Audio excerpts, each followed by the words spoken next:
Any questions? All right. Well, Sergey calls it an invited talk. I call it a research report because it's really what it is. It's more like a good bunch of brain dumps from me. So thanks for being here. My name is Julien Vaneg. I work at Bloomberg as a security architect. Today my talk is about heap models for exploit systems. So half of the talk will be pretty much about reminding you guys what we're talking about, making sure we're on the same page. And the other half of the talk will be a little more formal or tentatively formal with the kind of insights I think I have gained by analyzing a lot of different heap allocators over the years. So how many of you have written heap overflow exploits before? Many. All right, excellent. So if there is anything wrong in what I say, please interrupt me right away. I'll be glad to be proven wrong on anything and always eager to improve. So interrupt me anytime. If you have questions during the talk, you feel free to actually ask them right away. You don't have to wait until the end. So let's get started. The big picture of this work is what I called 1 or 2 years ago the Automated Exploitation Grand Challenge. As you may all be familiar with, the security exploit is a way to basically take advantage of security vulnerability in a program, either to do untrusted code execution or to steal secret information, for example, private keys. And a bigger challenge, so a lot of these security exploits are written manually generally, well, most 99.99% of the time. And for 0.01% of the time, people claim that they can sometimes automatically generate these exploits. I am highly skeptical of that in real world conditions. So this work is trying to understand how to basically resolve one of the problems that I set up in the Grand Challenge, which is a set of 11 problems that I believe are very hard to solve. So some of the problems are about how to specify what an exploit should do, how to generate input for the exploit, how to represent state space for the program under attack, how to explore concurrency scheduling, how to infer privilege separation and things like that. So it's not trivial at all. One of the problem, which is problem I of the Grand Challenge, is heap prediction. So, but how can you infer the state of the heap in a complex program? It's a really hard problem. Most people haven't really studied the problem at all. A lot of the research on heap analysis has been mostly for things such as shape analysis. Shape analysis is basically how to analyze the shape of data structures in the heap. For example, if those are linked lists, graphs, trees, acyclic, etc. We're not going to talk about that. My goal is not to do shape analysis. My goal is to see how we can predict the layout of the heap. So the layout of the heap, you'll see, is the state of various internal structures of the heap that can be useful for exploitation. Also, the heap can be non-deterministic. Sometimes the heap would act 90% in a certain way and 10% in another way. So it's very hard sometimes to come up with a semantic of the heap that reflects that. I'm not going to try to do this today.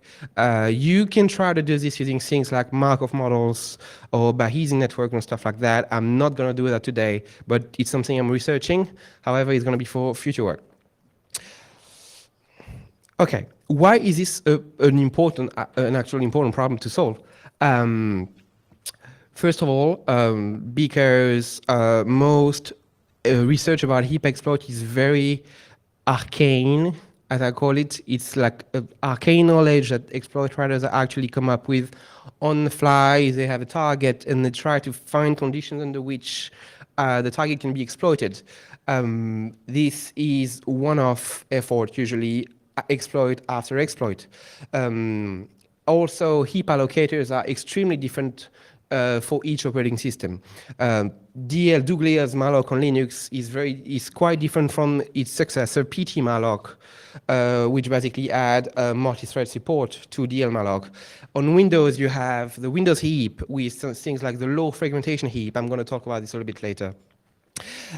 On say Firefox, you'd have gmalloc, which is one more different allocator. So is it really possible to come up with a generic heap prediction technique knowing that all these allocators are so different? That's what I try to solve. It's kind of an impossible problem. So don't blame me if I don't manage. But I think there are some good stuff to actually infer from that.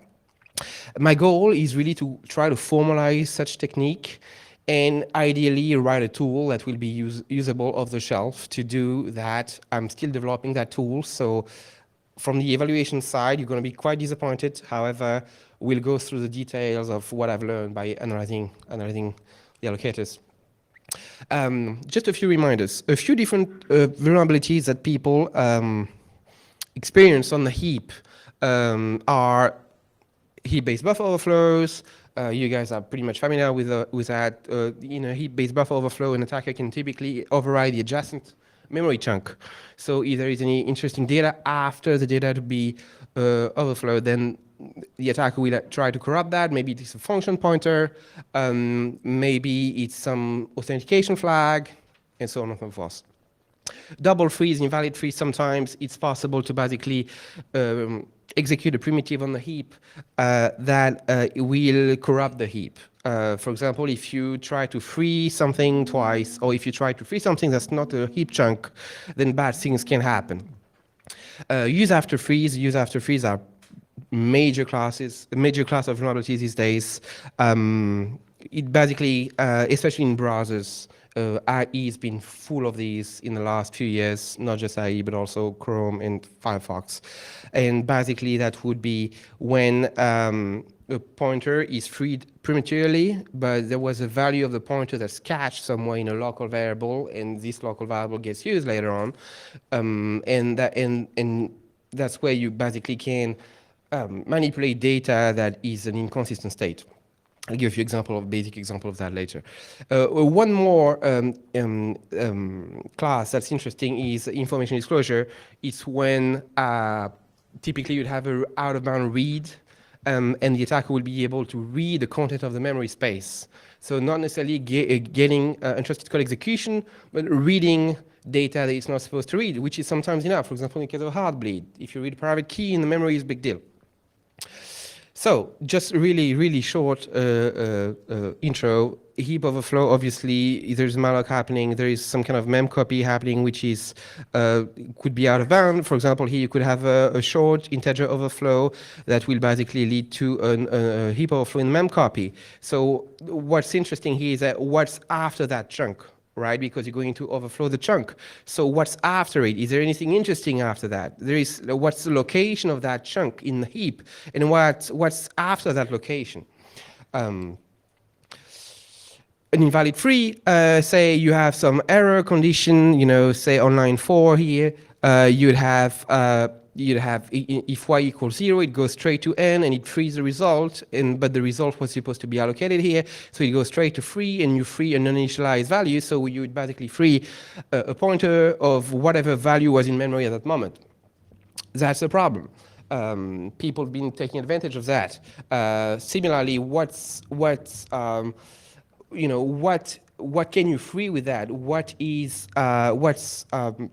the location that can be abused, pointed by result? Use after free, several high-profile bugs like Aurora vulnerability when Google was hacked a few years back, 5 years back, and it was because of a use after free in IE6. Typically, you'd have a pointer that's mallocked, you may have a null check usually, and then it passes this to a function with certain input, and this function may free the pointer under some condition, some obscure condition that almost never happen, but sometimes it happens, and then you have this local value cached this PTR that would normally point to malloc, but because that was free, then PTR will basically point on freed memory that may have been reclaimed by another chunk later on. So that is typically what happens when you have a use after free, of course. In real life cases, so they're much more complicated, but it's just for the sake of putting everybody um, on the same page. Information disclosure, like Heartbleed, you'd receive something from the network, you'd get, say, a record header, and you'd malloc an output buffer. After that, you would basically copy something of a length that was provided by the user from the network, and even though you don't have a buffer overflow because you malloc the right thing, you may basically copy things that were after the intended data copy. And there, but when you send this back to the user will basically see data that was lying around in memory. And if that data was sensitive, then that's a problem. Also, this is very important to understand what was after this chunk, or what was as memory claimed by that malloc. Was this zeroed after it was freed, or if it was not, what was in there?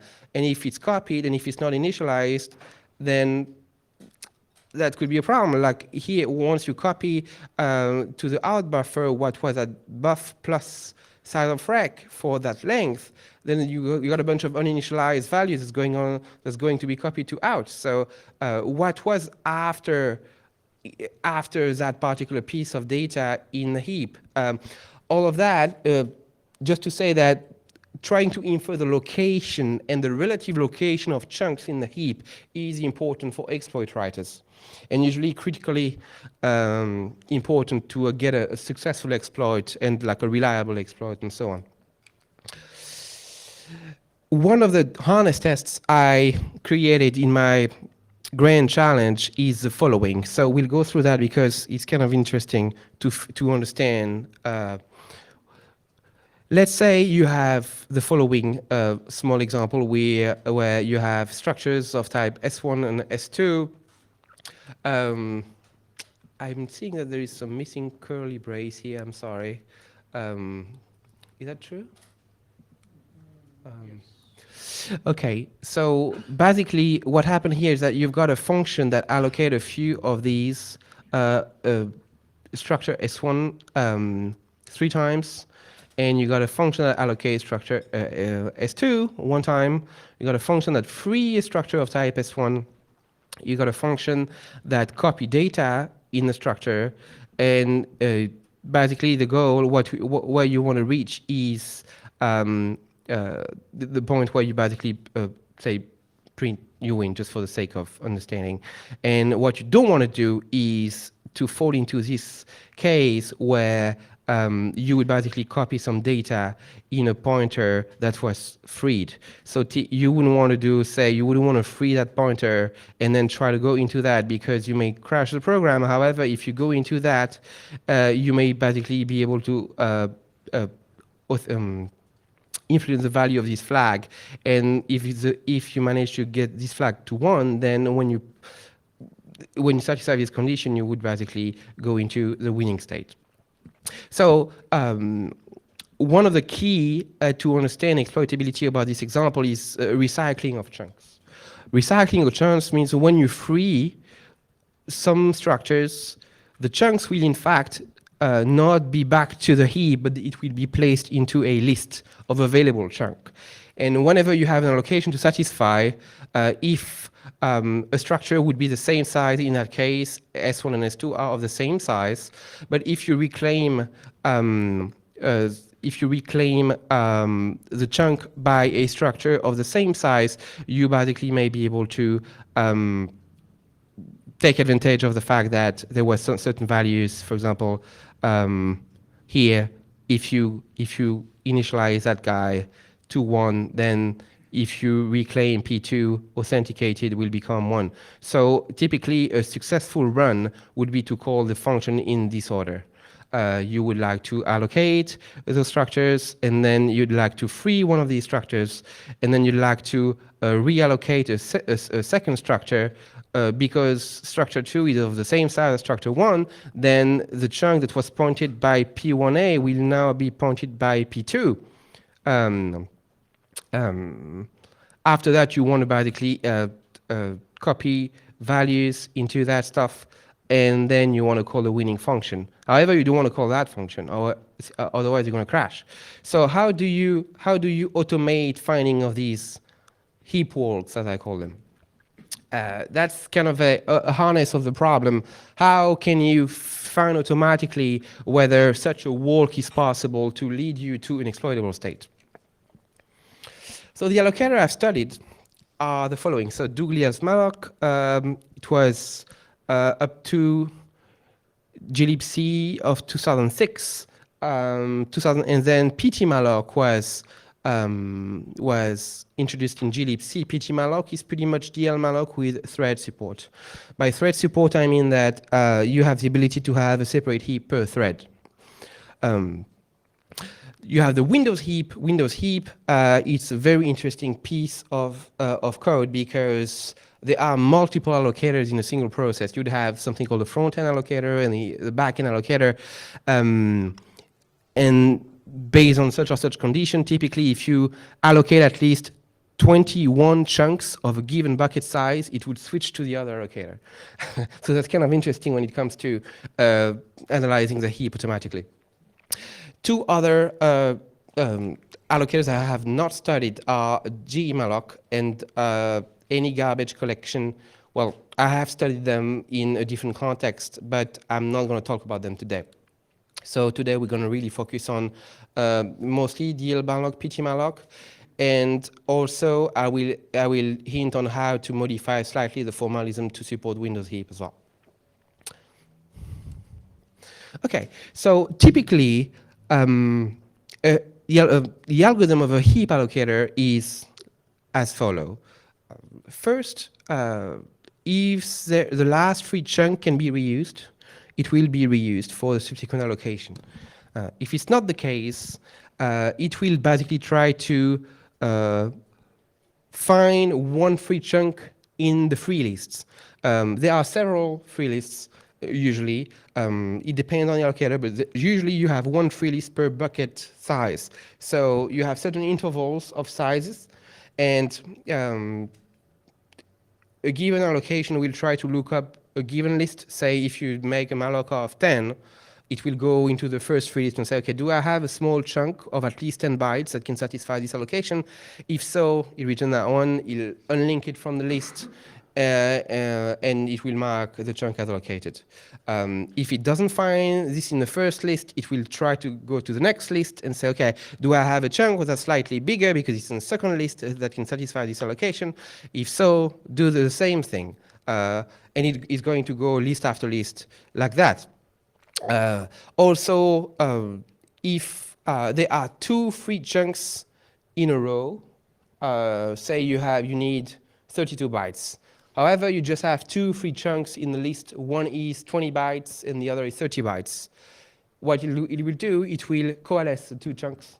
It will unlink the chunk of 20 and a chunk of 30 bytes, make a chunk of 50 bytes, and put it in a different free list. Or actually, it will claim it for the allocation. It may even split it to the exact right size that it needs and put the remainder to some other free list. So that's typically the steps that are taken, and that those steps are pretty much consistent across allocators, even though, of course, some implementation details change. Abstractly, that's what an allocator tries to do. If it doesn't manage to find any chunk in any free list, what it will do, it will extend the heap. On Linux, typically, you would call a system call BRK. BRK will extend the heap. It will basically bring the address of the heap, of the last address, the highest address of the heap will increase a little bit. So say you had the last, I'm just making that up. If you had the last allocation at 08048 zero zero zero or yeah, so it will basically say, okay, now the highest address is 080481000, and then every time you will basically need to allocate more memory, it will try to do this algorithm, and if it doesn't manage, it will extend the heap, and the top chunk will be the chunk that is, at the top of the heap. um, so remember about that. The top chunk is quite important.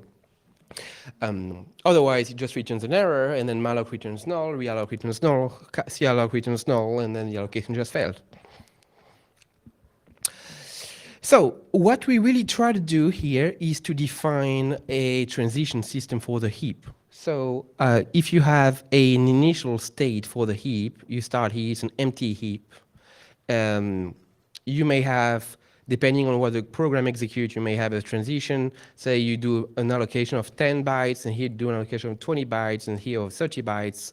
And then after that, you may do the second allocation, or you may do a free, or here you may do a free as well. In that case, you'd come back to the H1, B, H5.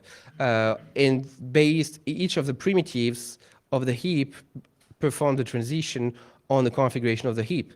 So empty heap, and then you perform two primitives on the heap, and it may go, it may cycle, it may go very deep.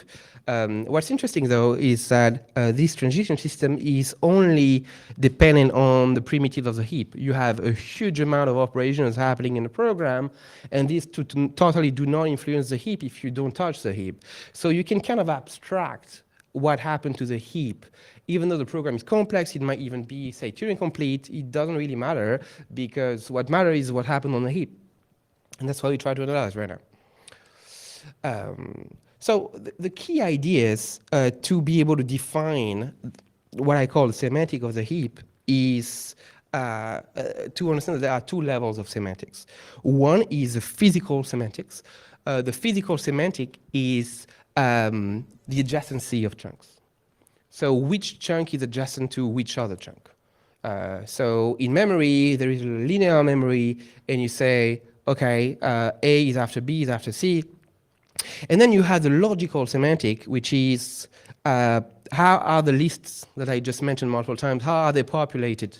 And they may be populated, and even if you're after another chunk in the list, it doesn't mean that you are physically after that chunk, because it depends on the size, right? Each list depends on the size of the chunk. So two adjacent chunks in the list will not be physically adjacent necessarily. That makes sense.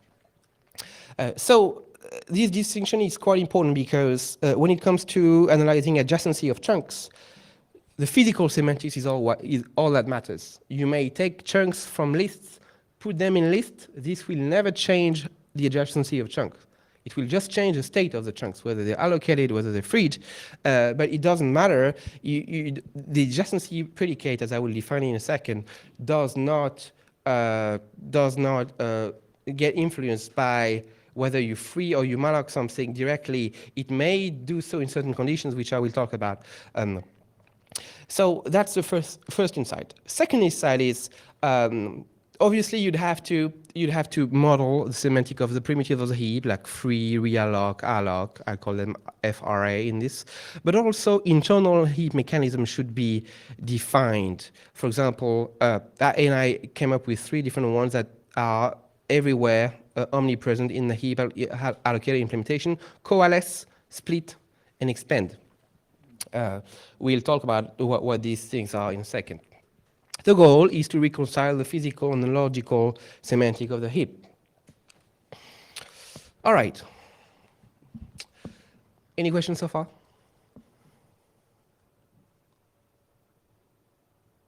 Am I being clear? Is it making any sense? Good. Okay. All right. We are entering a little bit more sensitive part of the talk. I hope I'm not losing too many people with these notations. These are nothing complicated really. If you have any question about it, let me know. So formally, what are we talking about? Sorry. The heap, you can see it as a tuple, let's call it a tuple, a set of lists, a set of orders, like two orders. One, I call it the capacity ordering, the other the granularity ordering, and those are orders on lists. The capacity ordering is which list has the most free chunks. So you'd have an order between lists, and this order depends on how many free chunks are in that list. The granularity ordering would be uh, the size of chunks in that free list. So for example, I would say that a free list that has free chunks of 32 bytes, which is the minimal size usually, sometimes 16 bytes, sometimes 32 bytes. A free list that has chunks of 32 bytes is more granular than a free list that has, say, 128 bytes. So that's what I mean. And this is really hidden in the semantics I'm going to show. So if that confuses you, don't worry, just forget about it. What's really important, though, is the adjacency predicate. Adjacency predicate is you take two chunks, and if they're adjacent, this predicate is true. If they're not adjacent, predicate is false. Very simple. And additionally, there are two maps or functions, if you prefer to call them functions. It takes a list and it returns how many chunks are allocated in that, how many chunks are allocated as in that list. So it's a bit abusing the language here because in fact there is no list of allocated chunks. There are just lists of free chunks. But basically take it that way. How many chunks of the granularity of that list are allocated? This is how to interpret this one. This is the counter map for free chunks. So given a list of free chunks, how many chunks are there in that list? So these are kind of the basic block of semantic of the heap I'm trying to define here. Now, talking about heap primitives. If you remember, I tried to define a transition system that goes from heap configuration to heap configuration. And the transition system, the arrows, the transitions are basically one of these kinds. So every time a heap primitive is performed, whether it's a free, realloc, alloc, coalesce, split, extend, then you'll go from one heap configuration to another heap configuration. And typically, you will write it like that. So you take the input heap, say it would be H0, the empty heap, or hopefully it's not the empty heap if you do a free, but whatever heap configuration, you perform a free on pointer P, and you get a new heap configuration H prime. Similarly, if you realloc a pointer for size S, then it will basically give you a new heap configuration and a fresh pointer P2 that's of size S, at least. If you allocate a pointer of size S, similarly, it will take input heap, it will give you a new heap configuration and give you a pointer with size S at least. If you coalesce two chunks, P1 and P2, it would usually give you another heap configuration. You could say there is a P3 here, which is kind of the union of P1 and P2. I haven't displayed it here. If you split the two chunks, similarly, you'd have two chunks. I didn't write P1, P2, but if you split a chunk P at offset S, you'd have basically a chunk that starts at P and a chunk that starts at S at P plus S. And then expand, if you have a heap and you want to expand the heap, you have a new heap, and then the top chunk is P, where P is of size S at least. What's important as well to understand how the heap operates is the fitness algorithm. Fitness algorithm is basically how the heap allocator decides which chunk is the most fit to satisfy the next allocation. One way to define such fitness algorithm is that way. I just use the ML style syntax because it's easy. And you'd say, and I will use this particular fit function afterwards. So just try to understand the overall idea, but the detail of this implementation is not really important after this slide. So you'd have a fitness function. It takes all the list of the heap, or it could take the whole heap if you like, and it takes a certain size. So what it does, it says, okay, match the list. If there is no list in that list, then nothing fits, right? Bottom means error. I'm not finding anything. However, if there is a thing in the list, say there is a top, a head and tail, that would be just one list, and then there would be the rest of the lists. Then what I'm trying to do here is I will try to find what is a matching chunk in that particular list. So here I implemented one particular fitness function, which is a best fit. Best fit will try to minimize the defects, try to minimize the extra memory in that chunk. So let's say I'm trying to make a best fit on the current list for size. Then what will it do? It will parse a list, and it will check. Actually, that won't parse a list. Find fit is first it goes here. So it takes a list and it goes recursively for one chunk after the other, and it says, okay, the list is finished, then the candidate I recorded so far will be my candidate fit chunk.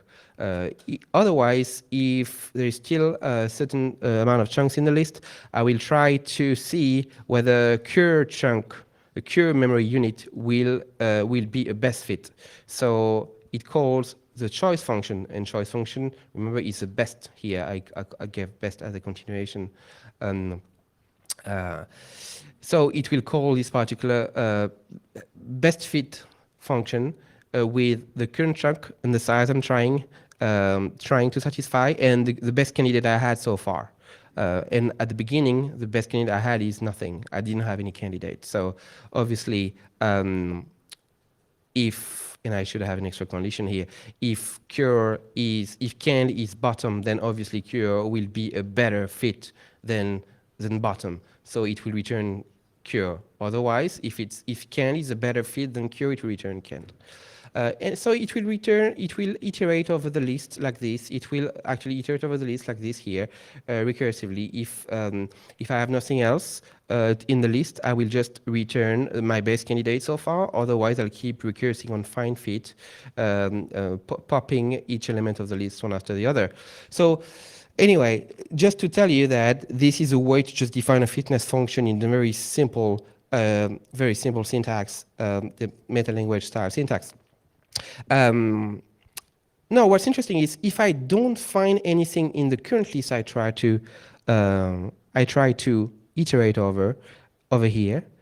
So right here is res, the result is nothing. Right? What I'm going to try to do is to fit into the next list. So if the right bucket corresponds to a certain list, but that certain list has no free chunk, I'm going to try to find a match in the next list. And I do this over and over until I actually find something that suits my allocation. So one way of thinking of fitness function is just, passing the list to see what chunks satisfy my fitness algorithm. Best fit is one of them, minimizing defects, minimizing a memory footprint, say trying to avoid fragmenting the heap as much as possible. You could replace that by the first fit. As soon as you find a chunk that's okay, you return that chunk.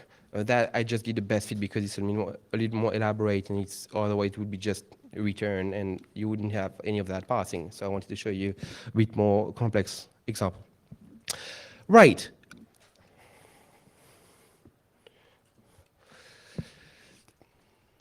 Now you understand the fitness algorithm, hopefully. Fit is what matters, okay? Fit returns what list will be able to satisfy this allocation. So you give me the list of lists, and you give me what size you're trying to allocate, and I will return you what list is going to be able to satisfy that chunk. Can you guys see that? Yes, it's a bit small. I'll try to summarize. So this fit function we just talked about, I use it here, I use it here, use it here, use it here. This is very basic heap semantic you would expect. And what I track in this particular semantic is a set of counters. The counters is how many chunks are allocated, those two maps I mentioned previously. There is the allocation map, the allocated map, and there is a free map. So say you want a free P. and P is of size X. So what list was actually fitting X?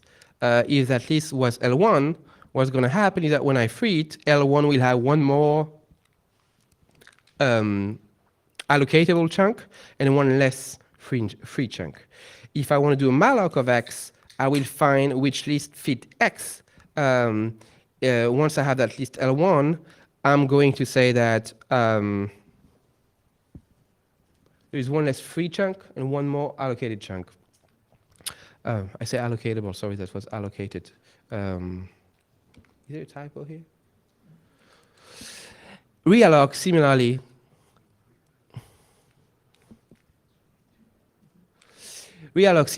we'll try to realloc pointer P1 with the size X plus E, X being the original size and E the extension size.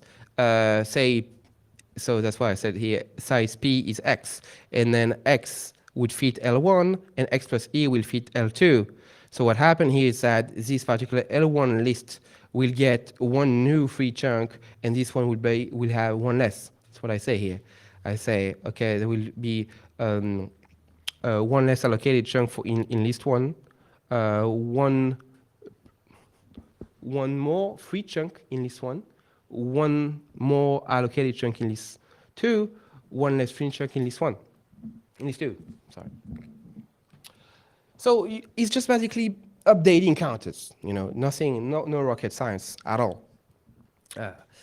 But really, this is not enough to predict the layout of the heap. As you can see, there is no adjacency going on here for good reason, because adjacency only depends on how you extend the heap, right? The first time you obtain the address of a heap or of a heap chunk, then it's when you actually extend that heap for making the top chunk higher than it used to be.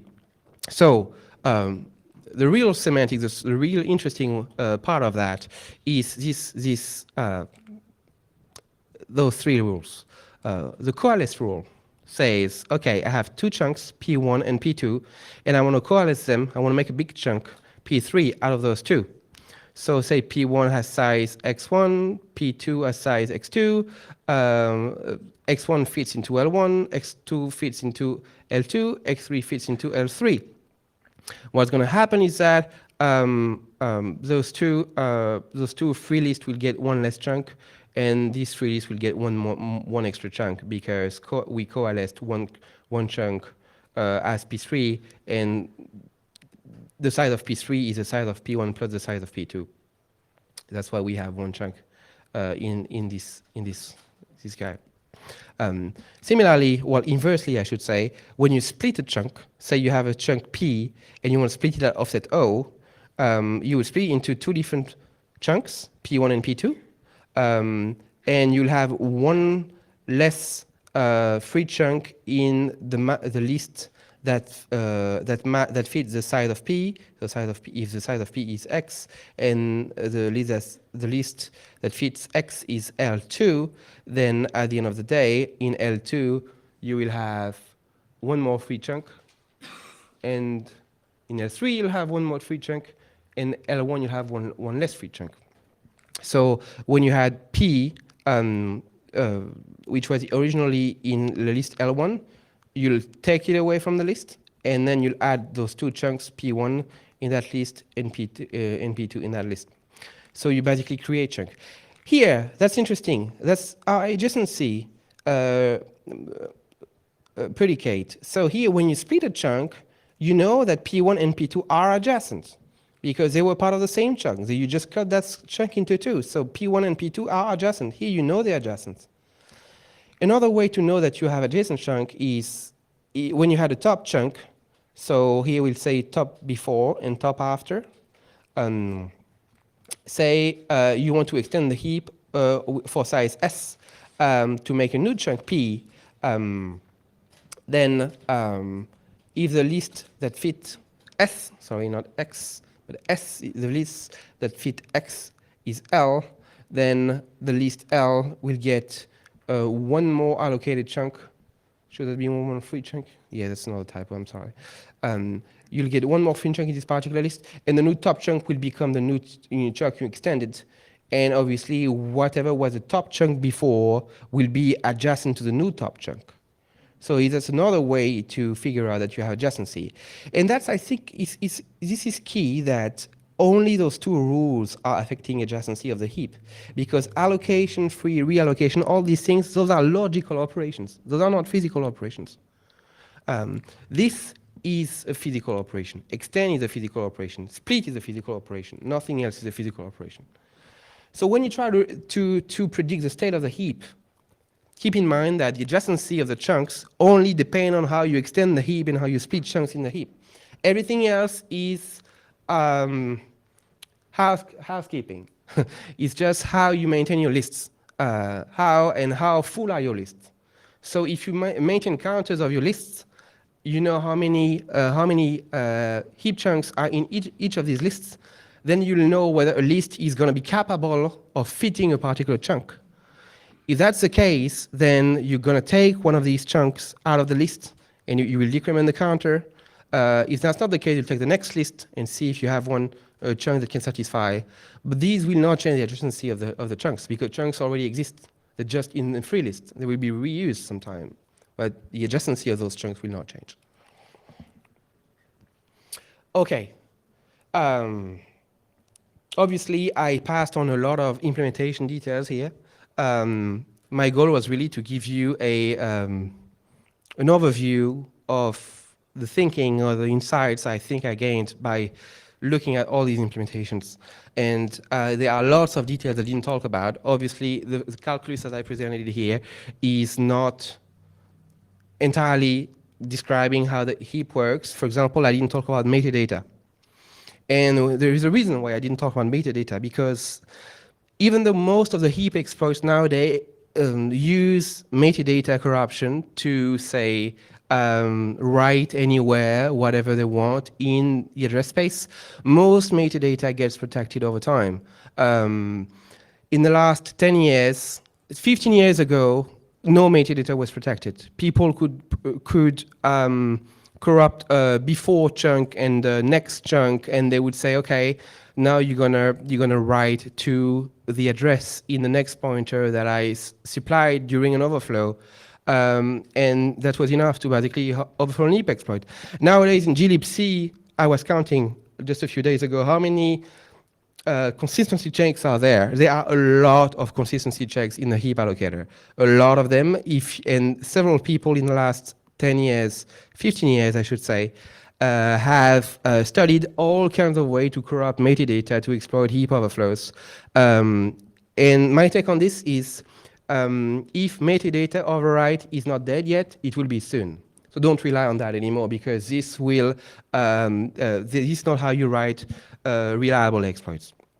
What matters is which user data is adjacent to which other user data. So what's inside that chunk? Don't try to take advantage of the metadata aligned in the heap. Try to see where are the function pointers in the heap? Where are the authentication flags in the heap? Try to get those chunks just after whatever you can override. Try to override a function pointer. Try to override an authenticated flag. Try to override a virtual table function pointer. That's how Aurora worked for use after freeze. That's how a lot of different exploits worked, actually. So really, the trend, it's been a little while already, at least 5 years, even more, I should say. Maybe that'd be 10 years. But more and more metadata exploitation is going away. What matters is where the chunks are located, where the adjacency of chunk, and whether you can predict the layout of the heap. After all, if you could just use metadata, why bother? Because any chunk has a header with metadata in it, so any chunk would make it. However, protections are increasing on the metadata, and we'll reach a point very soon that it's not possible anymore to use metadata for exploitation. Pitfalls of this small analysis. I just described a single heap. In fact, in systems, you have multiple heaps sometimes. I pretend that this calculus can be adapted fairly easily to deal with multiple heaps. Just when you have a list of lists, you'd have a list of lists, and then you'd have a heap selector function that would basically say, okay, you're acting on that list of lists or this other list of lists, depending on which heap you're using. So if you're in one thread, you know you'd use that heap. If you're in another thread, you'd use the other heap. And in fact, it's not possible, I believe, to infer the layout of one heap based on another heap, because all heaps are pretty much independent. One heap is independent from the other. So this analysis I presented is really intra-heap. Intra-heap, for a given heap, how you infer the layout of the heap. Even more vicious, sometimes you have two heaps that are in the same thread. So you'd have a front-end allocator and a back-end allocator. I mentioned low fragmentation heap. I've devised the same whole semantic for the low fragmentation heap, which is a little bit different, but I didn't have time to actually explain all of that. So here you have something called an activation heuristic, where usually you would use a front-end allocator, which has just one single list, just one list, whole list of 3 chunks, and you will try to satisfy your allocation by one of the chunk of that list. But after a certain amount of allocations for a given bucket size, you'd switch to a back-end implementation of the allocator, which is a low fragmentation heap, where you'd have one list per bucket, which is why they call it low fragmentation. So I did not explain the activation heuristic here, even though if you had 2 of these inference rules acting in parallel, you could switch from one to the other based on whether or not the low fragmentation heap was activated for a given bucket size. So also this multiple heap allocator is not so much of a showstopper. You just need to know that it's there. I use lists. Some allocators implementation like gmalloc use RS, so you cannot translate my small frax calculus to gmalloc as it. You'd need to change it a little bit. I think you can make it much simpler if you deal with arrays, but I haven't really done it, so I don't want to say more about that. And finally, I didn't talk about non-determinism. As I said, you have some implementations like diehard. Diehard would it's a secure heap allocator that would randomize the heap. It will do randomized decisions on the fitness algorithm. So it's not a deterministic fitness function. It's a non-deterministic fitness function. Similarly, in the low fragmentation heap, since Windows 8, there was a non-determinism introduced where certain lists or each list in a low fragmentation heap is represented by something called a subsegment. If a subsegment becomes full at 80%, it will create a new subsegment, just to make sure that you can't fill a complete subsegment to have full control over the layout of that subsegment. So that's another way where, the pitfall of that. To sum up, heap allocator implementation analysis is really hard, but if you there are some common functionalities like split coalesced, the list-based abstraction. Metadata corruption is dead or will be soon. So focus on what I call location guided abstraction, because I believe that's what will work or still work and will work in the future.